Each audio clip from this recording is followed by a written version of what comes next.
nous sommes à Rennes, c'est ça? Oui.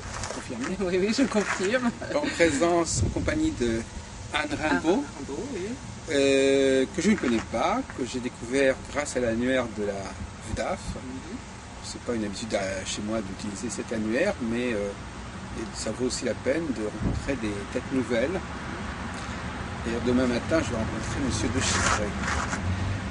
Nous sommes dans les jardins, alors c'est l'ancienne caserne de pompiers, c'est ça? Oui, mais qui est toujours la caserne des pompiers, le palais Saint-Georges, à Rennes. Voilà. Donc, on va commencer par.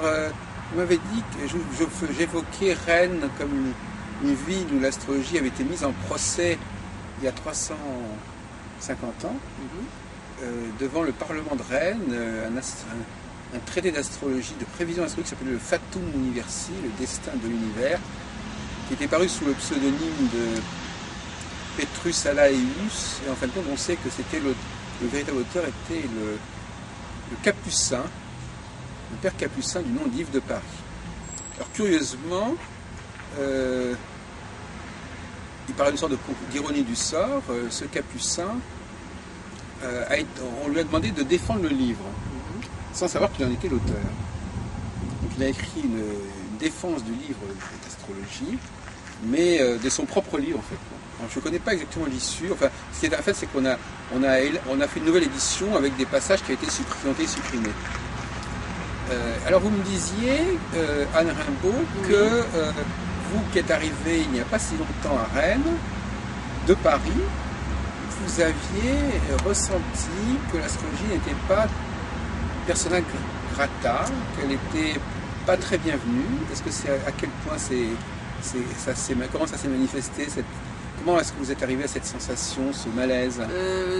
En fait, en pratiquant, donc en ayant des clients, j'ai eu certains clients qui m'ont dit effectivement, c'est bien ce que vous faites, mais vous seriez peut-être mieux sur Nantes. Ah oui, carrément. Oui, ici c'est difficile. C'est vrai que c'est une ville de notables qui a gardé certains privilèges. Oui. Et qui tient d'ailleurs à les garder. Pour ces personnes, a priori, dans moi, ce que j'ai pu rencontrer, c'est effectivement... Mais alors il y a une assimilation qui voilà. Bon, on est en Bretagne, il ne faut pas l'oublier. Oui. Il y a une assimilation qui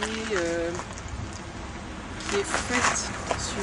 il y a le côté magie et superstition qui sont très liés. Donc on assimile facilement l'astrologie à ce domaine-là. Donc ça demande une clarté, une transparence quand on parle d'astrologie, ce que moi je pratique.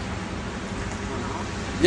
Bien que l'astrologie karmique, c'est pas forcément l'astrologie la plus facile à passer. C'est vrai, et c'est peut-être un défi que j'ai envie de relever. En tout cas, je continue. J'ai effectivement des clients qui sont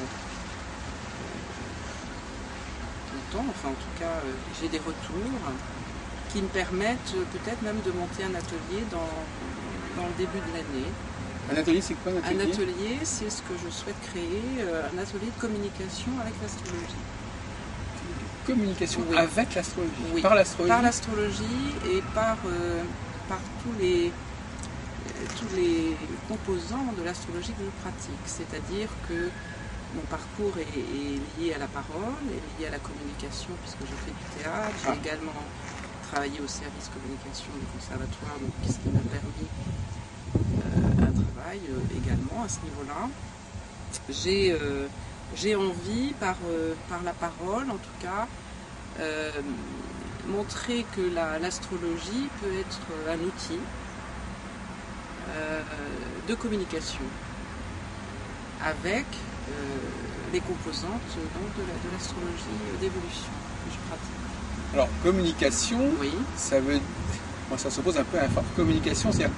vous voulez dire que le thème serait l'occasion, le lieu de... Le thème, mais pas seulement le thème, la parole de la personne. C'est-à-dire que sur un thème particulier, pas forcément son thème propre, mais sur un thème particulier, c'est l'occasion de développer toutes les valeurs qui sont liées aux planètes.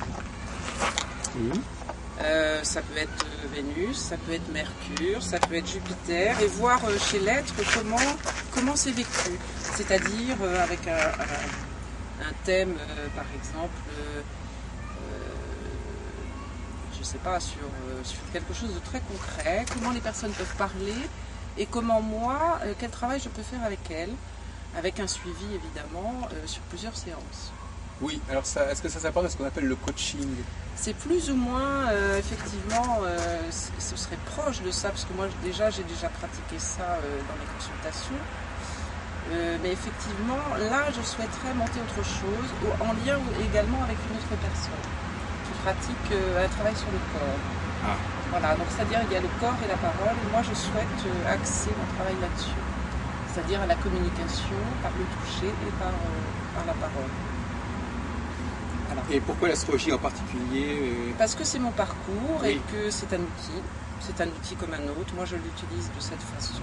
Un outil de connaissance de moi-même, connaissance de l'autre, évidemment. C'est mon parcours. Donc, je fais ce que je suis. Oui, mais l'astrologie est un outil idéal pour produire du langage, pour produire de la parole? Chez moi, oui. Chez moi, il a ouvert des portes, effectivement, du langage. Sans l'astrologie, vous êtes muette? Non, j'ai commencé par le théâtre, et l'astrologie oui, a continué le parcours. Mais le théâtre, c'est aussi quelqu'un qui a besoin d'un texte. Bien sûr, bien sûr. Ça mais moi, je suis mon propre outil, puisqu'en fait, quand une personne vient me voir, c'est uniquement par moi. Évidemment, soyons honnêtes, que ça passe. Oui. Je suis mon propre outil. Comme j'ai pu être actrice, j'étais mon propre outil. Oui, c'est-à-dire que vous défendez un texte. Oui, tout à fait, mais dans l'écoute de l'autre, évidemment. Sinon, ça n'a aucun sens. C'est certain qu'il y a des personnes qui ont une personnalité qui leur permet que l'autre soit à l'écoute de ce qu'ils disent. Qu'on accorde crédit a priori oui, à ce que l'autre dit. C'est une histoire de confiance. Oui, il y a des gens qui pourraient vendre n'importe quoi. Là. Oui, vous pouvez effectivement jouer sur le côté commercial, mais finalement, est-ce qu'un astrologue, il n'a pas aussi cet aspect-là de voulez-vous bien m'écouter, effectivement? Oui, mais je pense vendre dans le sens faire passer. Faire passer, oui. Comme à l'anglaise, on dit I don't buy it. Je n'achète pas ce que vous dites, je n'agrée pas. Donc effectivement, oui, c'est un parcours de quelqu'un qui a besoin qu'on lui fournisse un matériau. Ma matière est l'être humain, c'est-à-dire oui. L'être humain que j'ai en face de moi, c'est la lecture du thème, évidemment. Oui, c'est un autre matériau, vous avez deux matériaux. J'ai deux matériaux, j'ai la lecture du thème au préalable et l'être humain qui vient me voir. Et là, il se passe quelque chose dans l'instant. Parce que lui-même, il faut qu'il se laisse travailler par l'astrologue. Oui, mais c'est vrai que c'est un... Comment dirais-je, c'est une... Oui, oui. Très juste, tout à fait. C'est une rencontre, en fait. C'est une rencontre et ce n'est jamais anodin et c'est toujours ni anodin ni anecdotique pour moi, je dis bien. Dans la mesure où l'autre vient m'apporter sa matière à lui et me fait confiance à ce point-là. Et j'en suis... c'est un moment unique, comme au théâtre, c'est pareil. Vous avez les mêmes sensations? Oui. C'est un instant de... Je n'irai pas jusqu'à dire partage, mais de communication particulière. Quand il s'agit d'un public avec l'acteur ou l'actrice, c'est un moment unique et ce moment de consultation pour moi est unique et me remet moi-même en questionnement. Vous aimez bien fasciner un petit peu l'autre?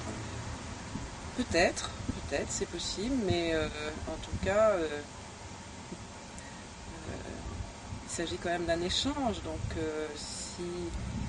s'il y a fascination, l'autre ne peut pas parler ni s'exprimer. Je pense que il est important que l'écoute soit là.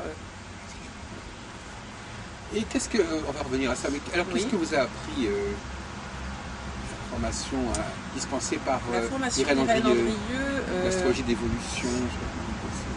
L'astrologie d'évolution, oui, Irène Andrieux vous en parlerait effectivement mieux que moi, puisque je suis son élève. Oui, une de ses élèves.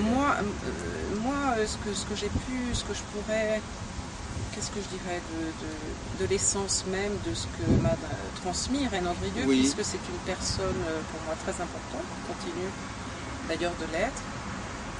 C'est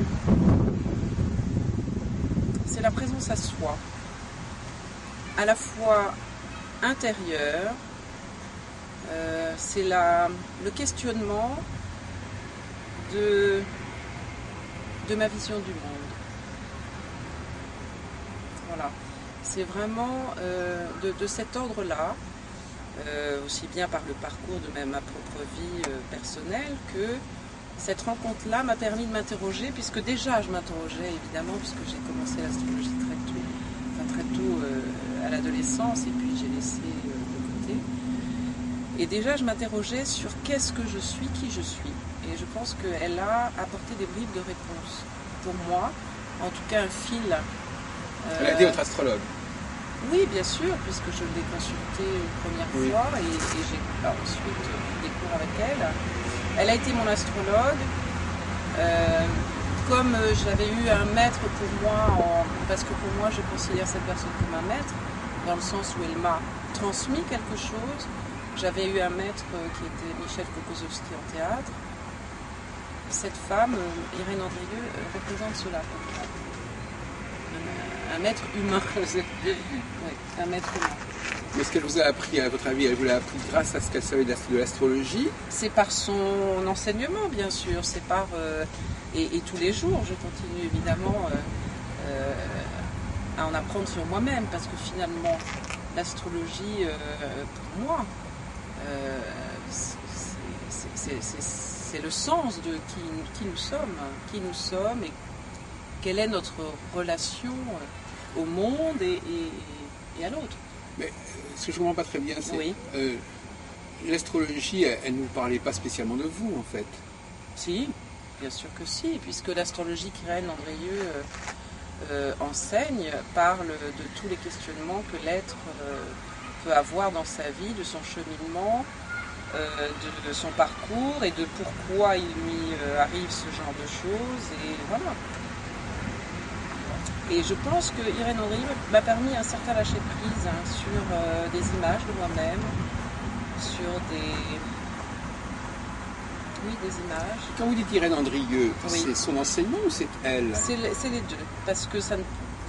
Si vous voulez, moi, je ne peux pas comparer, puisque c'est uniquement cette personne-là qui m'a renseigné. C'est à la fois son discours, c'est son regard porté sur l'élève et l'attention qu'elle porte. Voilà. C'est son exigence. Et je pense que c'est le maître mot qui lui correspond.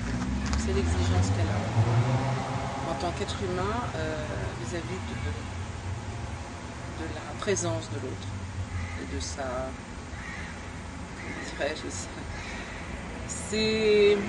C'est la personne qui m'a permis d'accéder à une certaine vérité de moi-même. C'est-à-dire qu'il y a un mot qui est assez fréquent dans ce karmique, c'est la notion d'épreuve. Non, pas du tout. Est-ce que ça n'est pas... Est-ce que le karma n'implique pas de se préparer à vivre certaines épreuves? Non, le karma, il est à chaque instant. Ça veut dire que le karma, il est dans à la fois les pensées que nous-mêmes nous créons. Nous créons le karma à chaque instant. Et il y a l'épreuve, s'il y a lieu, comme les réussites, sont liées à nos façons de réagir face aux événements. Mais pour revenir à cette expression même d'astrologie karmique, est-ce que ça sous-entend nécessairement les vies antérieures? Est-ce que ça sous-entend nécessairement un programme de vie? Je pense que en fonction de certaines personnes qui viennent en consultation, moi je n'aborde pas systématiquement le karma, parce que il y a des personnes, c'est selon le niveau d'évolution de la personne, c'est selon son niveau psychologique. On ne peut pas se permettre de balancer du karma à tout va. Enfin, c'est hallucinant. Enfin, pour moi, ce n'est pas juste. Ce n'est pas juste. Chaque personne peut entendre ce qu'il peut entendre. Donc le karma, bien sûr, moi je n'ai aucun doute là-dessus, bien sûr, parce que c'est mon... je le savais déjà avant... Je le savais déjà, comment vous expliquer. C'est un peu comme un révélateur. Oui. C'était un révélateur pour moi. Parce que Ça vous a parlé. ce parcours-là, pour moi, j'avais déjà été voir de quoi il s'agissait. Maintenant, la personne n'est pas forcément prête. Je pense que cela demande une grande humilité de toucher à ce genre de choses, puisqu'il s'agit de l'être, de ses façons de fonctionner, de l'épreuve qu'elle vient de traverser, si c'est le cas. Vous voyez, je pense que... Mais l'astrologie, elle fournit quoi? Elle fournit un diagramme, elle fournit une sorte d'agenda, comme on dit. Un agenda, oui, ça c'est très juste, puisqu'en fait, au niveau des cycles, on a vraiment un agenda qu'on appelle, nous, astrologues d'évolution, l'agenda du projet de vie. Donc on a effectivement des échéances qui existent. Maintenant, selon ces échéances, il n'y a pas de règle.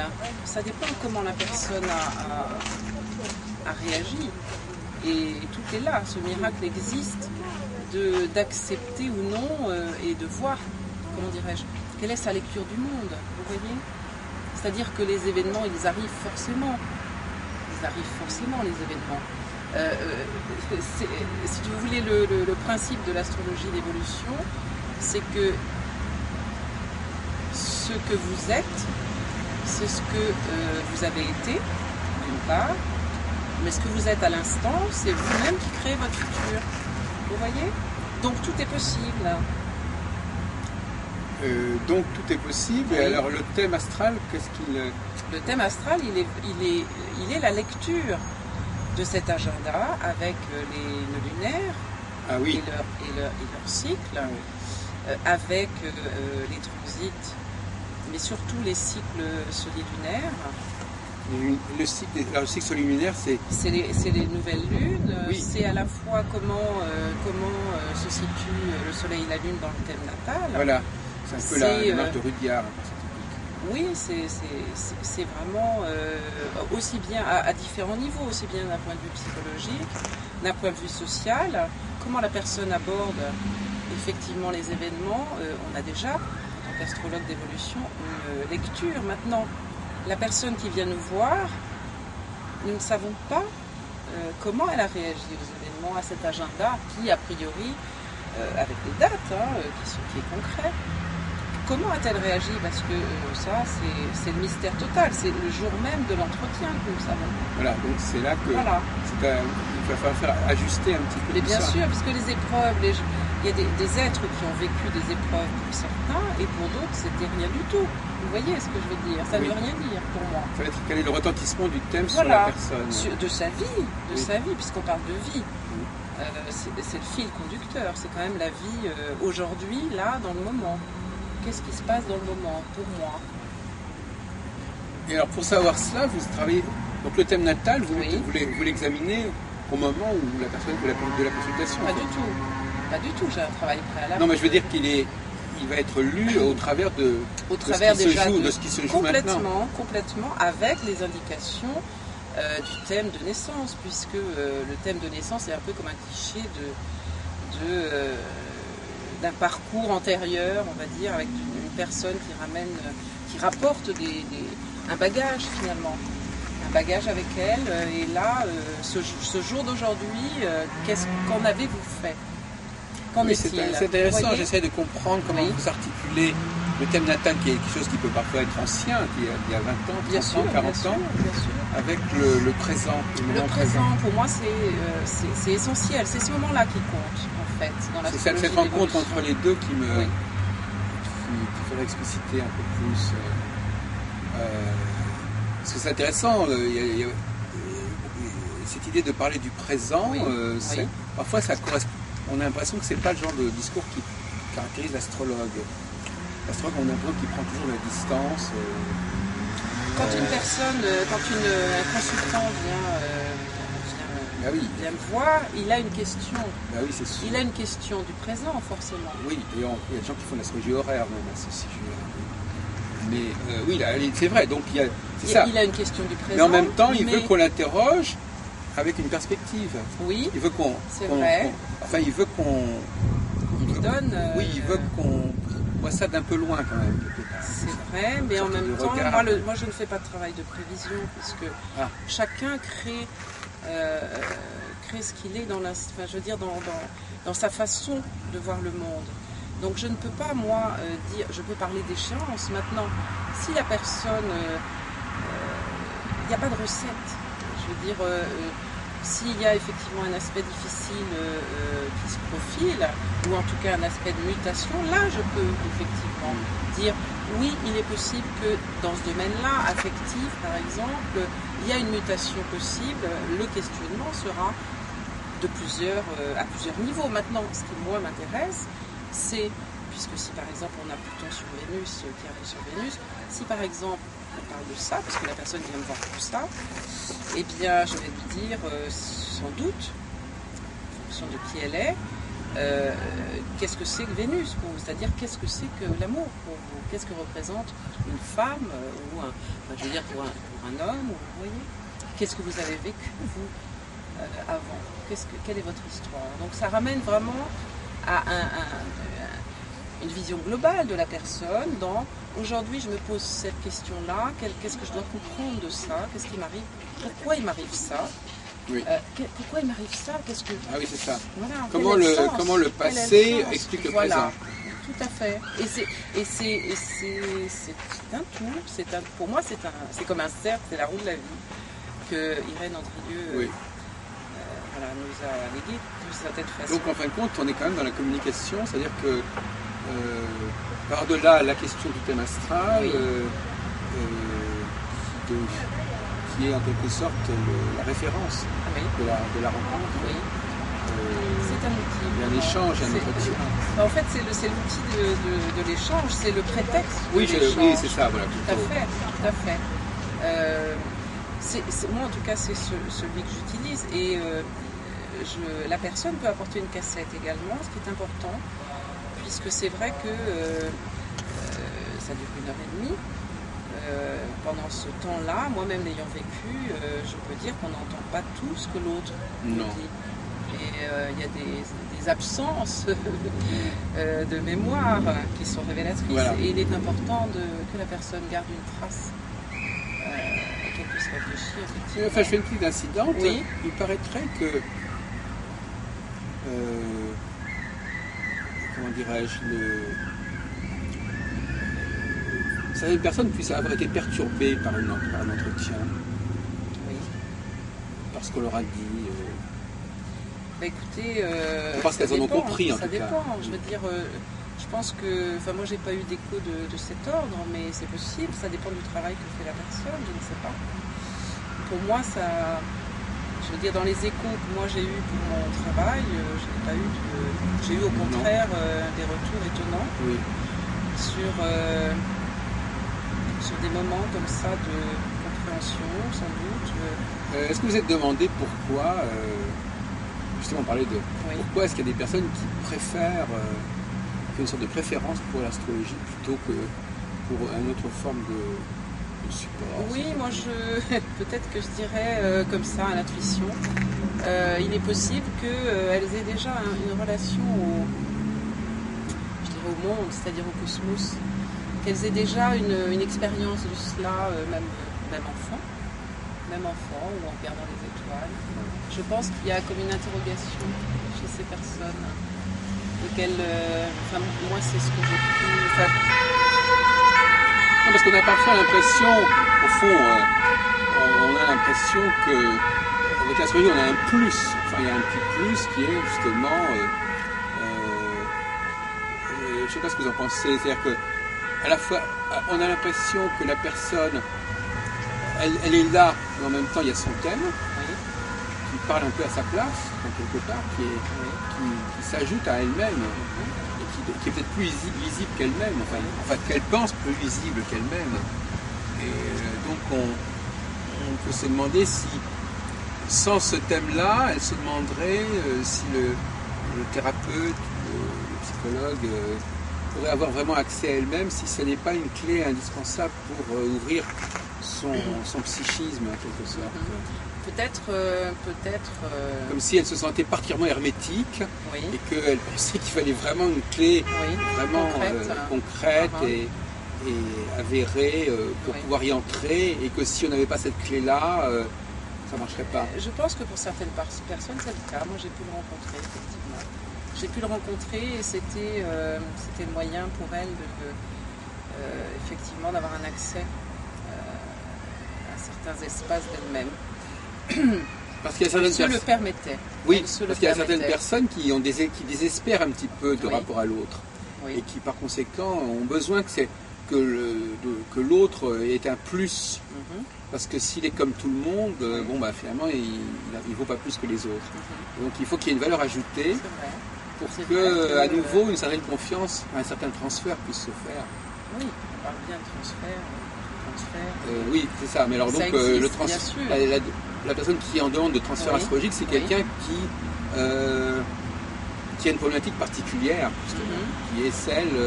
Est-ce qu'on peut généraliser ça? C'est difficile. Oui, je sais. Oui. Ah bon, d'accord. Le thème astral serait supposé être une représentation, une radioscopie du moi. Et donc l'astrologue étant supposé capable d'interpréter ce thème astral, il pourrait, et moi je dis toujours, c'est la relation de l'entretien, elle n'est pas à 2, elle est à 4. Il y a l'astrologue, le client, le thème astral et l'astrologie. L'astrologue sans l'astrologie n'est pas crédible. Le client sans son thème, quelque part, le client a l'impression qu'on ne pourra pas le comprendre, que le thème va être l'outil, la clé tout à l'heure, je disais, pour le comprendre. Et donc par conséquent, c'est une relation, d'ailleurs, que je disais qu'elle était relativement complexe.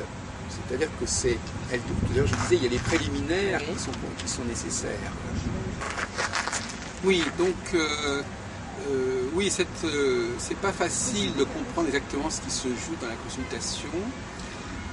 Ce qui est clair, c'est que en définitive, il y a quand même une évolution. Alors peut-être, vous vient de parler de ça. Enfin, il y a probablement une évolution entre le commencement et la consultation. Vous-même, vous dites que vous le faites sur plusieurs fois. Donc déjà, expliquez-nous un petit peu comment la relation peut évoluer.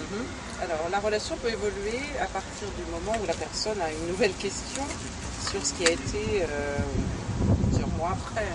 Généralement, c'est pas dans l'immédiat, c'est plusieurs mois après. Et dans ces cas-là, en fonction de ce qui se passe dans le thème de la personne, il y a un travail plus approfondi sur cette question-là. Ça peut être sur l'affectif, sur ce qui lui est arrivé, effectivement, à cette personne. Et généralement, le développement s'inscrit dans aller plus loin dans l'interrogation. C'est-à-dire, si par exemple il s'agit d'un problème affectif, c'est remonter à la source de qu'est-ce que c'est que cette histoire et qu'est-ce que ça éveille en la personne. Est-ce qu'elle a déjà vécu ça? Est-ce que c'est quelque chose qui se reproduit? Qu'est-ce qui est dit dans ce questionnement?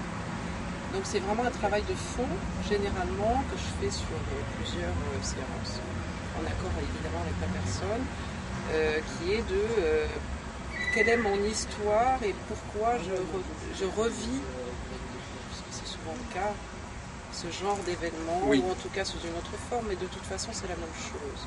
Ça parle de la même chose. Qu'est-ce que je n'ai pas résolu? Qu'est-ce que je n'ai pas compris de ce que je suis et quelles sont les images que j'ai de c'est ça une relation? Est-ce que c'est ça? Est-ce que c'est comme ça? Est-ce que ça doit toujours être comme ça? Quel est le serment que j'ai fait un jour pour que ce soit toujours comme ça?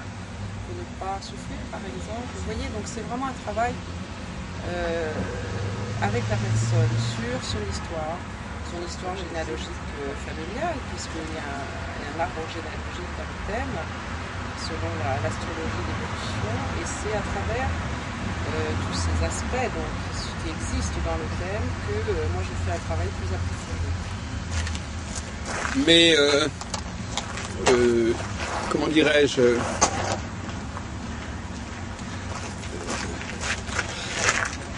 qu'il y a un moment où la relation change de nature, ou par exemple, est-ce que votre idéal, c'est que la personne s'implique davantage dans l'astrologie ou qu'elle s'y implique moins à terme?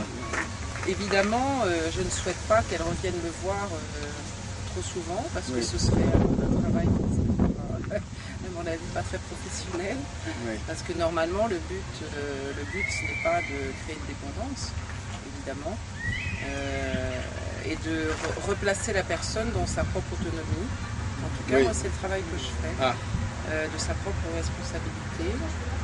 Et évidemment, ça ne peut se faire que sur un laps de temps défini par les deux parties. Et c'est tout.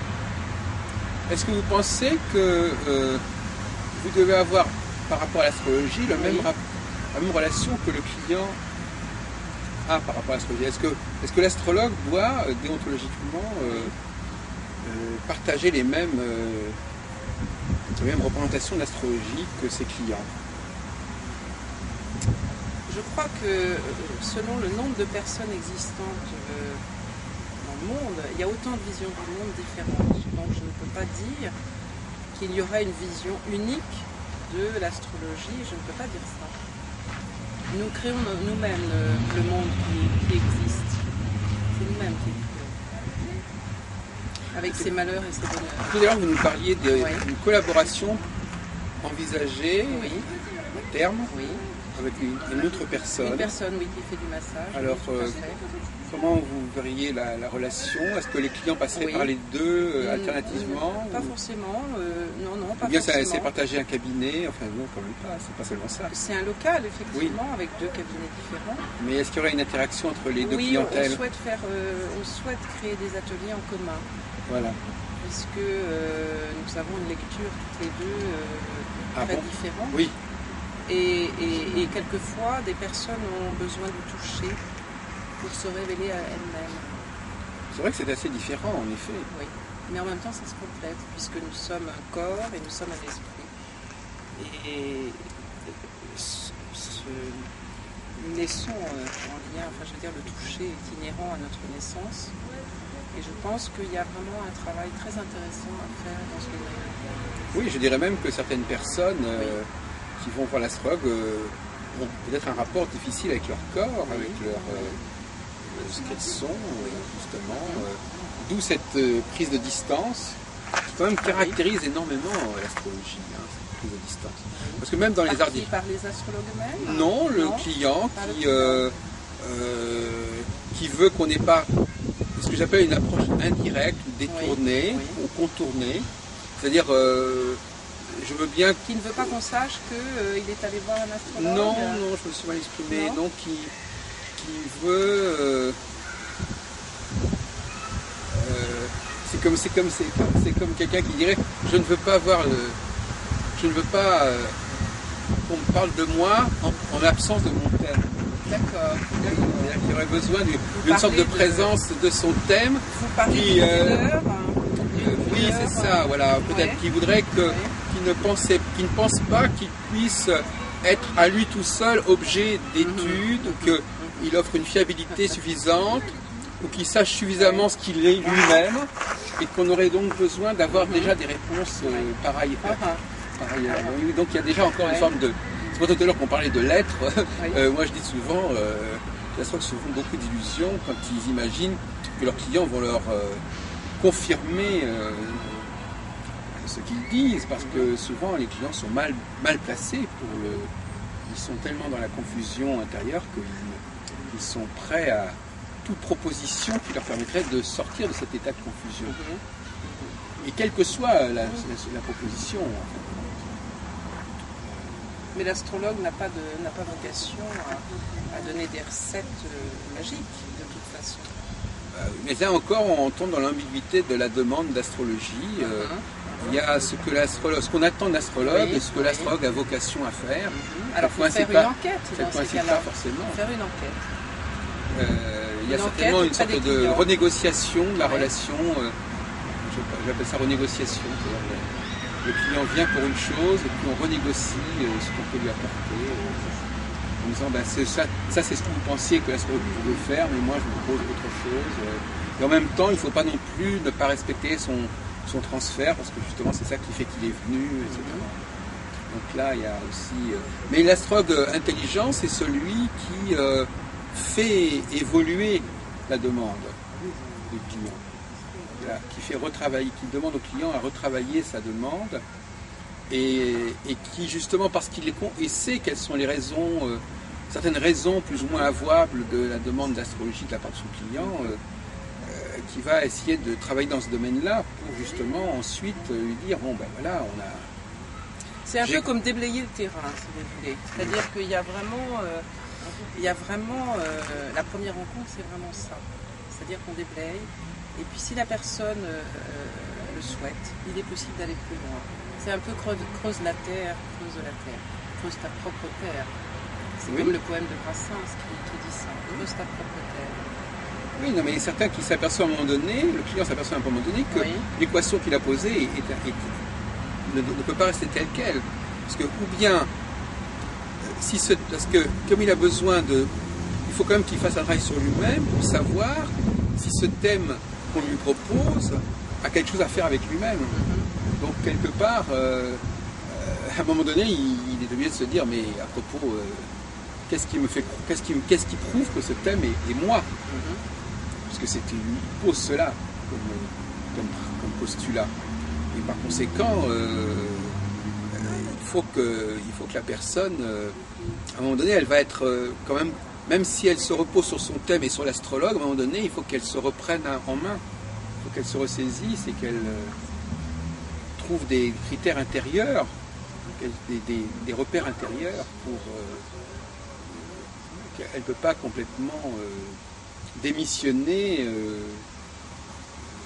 en ne s'appuyant plus que sur ce thème. Bon, enfin, j'ai l'impression quand même que beaucoup d'astrologues que la demande d'astrologie n'est pas très claire, n'est pas parfaitement ni comprise, ni gérée. Bon, c'est empirique. Mais ça dépend de ce que propose l'astrologue. Enfin, je veux dire, si les attentes des personnes sont clairement... je veux dire, si l'astrologue énonce clairement ce qu'il peut apporter en faisant le thème de la personne, c'est clair. La personne vient, enfin, je veux dire, c'est un minimum dans le premier contact. Ben non, parce que justement, en général, moi, y a une énorme l'enseignement que j'ai reçu demande d'énoncer clairement de quoi il s'agit. De quoi il s'agit, que la personne sache qu'est-ce qui se passe pendant la consultation, sur quoi repose le travail que je fais. Vous voyez ? Je crois qu'il faut quand même faire la part des choses à Rimbaud, c'est-à-dire qu'il faut considérer qu'il y a quand même une certaine ambiguïté dans la demande. Oui. Et que cette ambiguïté, il va falloir travailler avec elle, mais on ne peut pas la clarifier comme ça au départ. Certainement. Il faut jouer sur cette ambiguïté. Il faut travailler sur cette ambiguïté, la distance, la proximité, le moi en soi, et puis le moi du thème. Et puis à un moment donné, peut-être que la personne va, à force de basculer de l'un à l'autre, est-ce que c'est moi, est-ce que c'est mon thème, est-ce que c'est près, est-ce que c'est loin, peut-être qu'à un moment donné, ça va créer une alchimie qui fera que la personne va finir par se trouver. Mais je veux dire que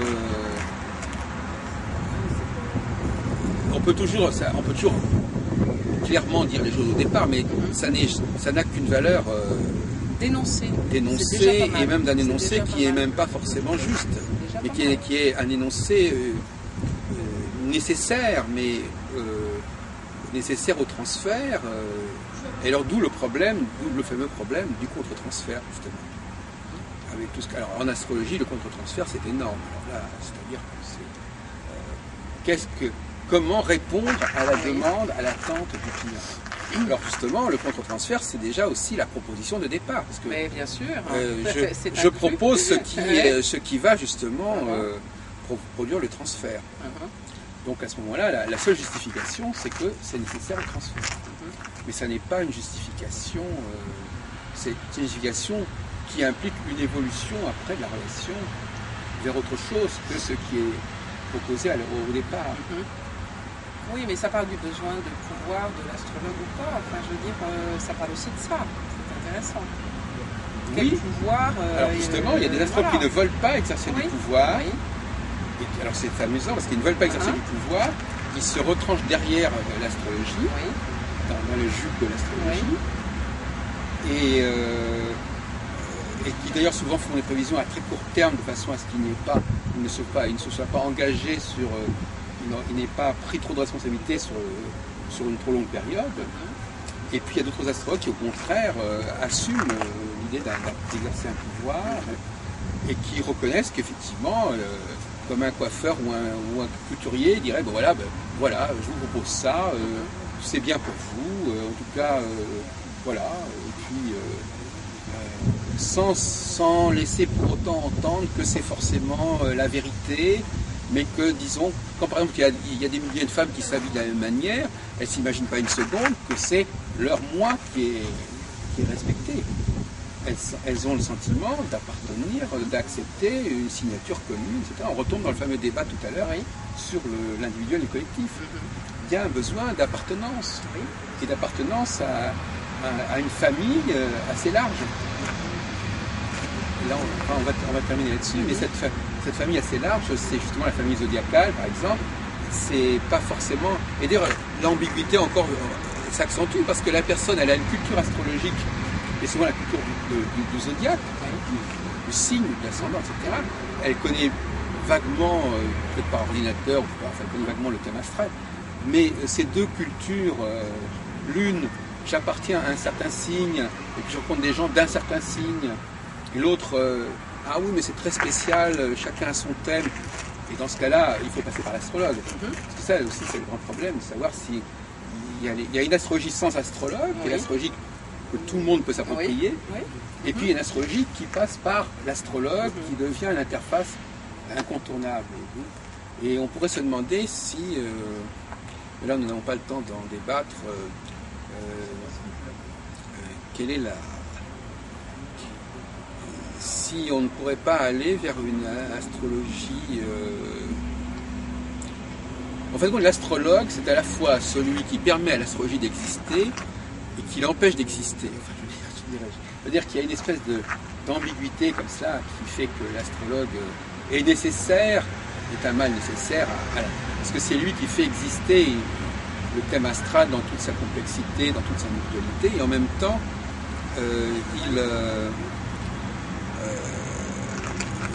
il fait écran entre la personne et l'astrologie. Parce qu'il est à la fois intermédiaire et écran. Bon, bah écoutez, on va aller chacun prendre nos transports en commun. Merci. Voilà, vous connaissez aux différentes... Vous avez à différents réseaux d'astrologie. Oui, tout à fait, aux associations. Vous n'êtes pas scotché à telle association particulière. Non, vous allez du côté de l'AFDAF, du CEDRA, de Spésphéris. Oui, parce que je suis ouverte à ce qui existe en astrologie, en tout cas comme diffusion des courants. Pour moi, c'est important. Voilà, vous glanez des informations, vous lisez des textes à gauche, à droite, c'est bien, ça permet d'avoir une certaine humilité, ne pas penser qu'on s'intéresse qu'à un seul... Voilà. Non, mais humilité même de ceux qui organisent des choses, parce qu'on s'intéresse à... Tout est intéressant, effectivement. Enfin, pour moi. Tout est intéressant dans les courants actuels d'astrologie et certains sites également. De jeunes personnes font des choses très intéressantes. Par exemple, Autour de la Lune est un site très intéressant. Oui. De jeunes astrologues qui cherchent. Ça s'appelle comment ça, Autour de la Lune. C'est quoi l'adresse C'est ça, autour de la Lune. Je ne sais plus. D'accord, on ira voir. Vous pouvez le trouver et c'est passionnant. Ils font un travail très intéressant, aussi bien historique aussi au niveau de certains astrologues qui cherchent. J'irai voir ça marche tout de suite.